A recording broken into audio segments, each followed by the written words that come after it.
Assalamualaikum warahmatullahi wabarakatuh. Di video kali ini kita akan membahas topik penting dalam Islam, yaitu hukum waris atau faraid.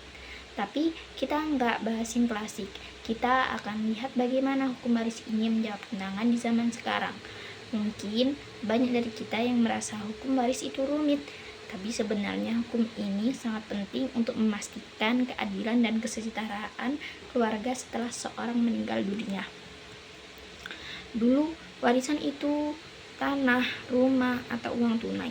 Tapi sekarang ada aset digital seperti uang, kripto, uang media sosial yang bernilai, bahkan asuransi.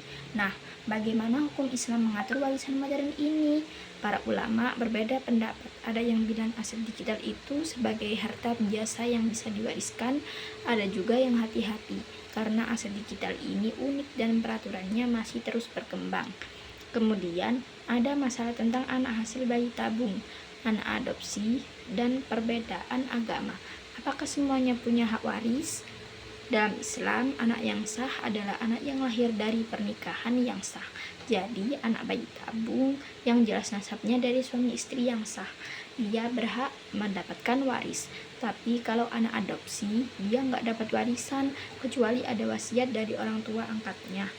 Kalau beda agama, mayoritas ulama bilang tidak bisa saling mewarisi, tapi ada solusi lain seperti hibah atau wasiat agar tetap bisa memberikan sesuatu.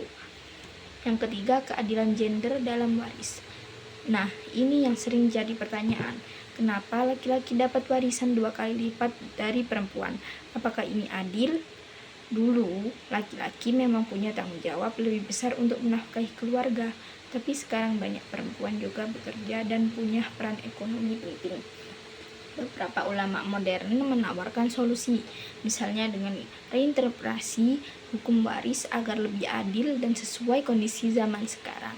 Ada juga yang mengusulkan sistem waris bilateral di mana laki-laki dan perempuan punya hak yang sama. Yang keempat, teknologi dan hukum waris. Di era digital ini, teknologi bisa banget membantu kita memahami dan menghitung warisan.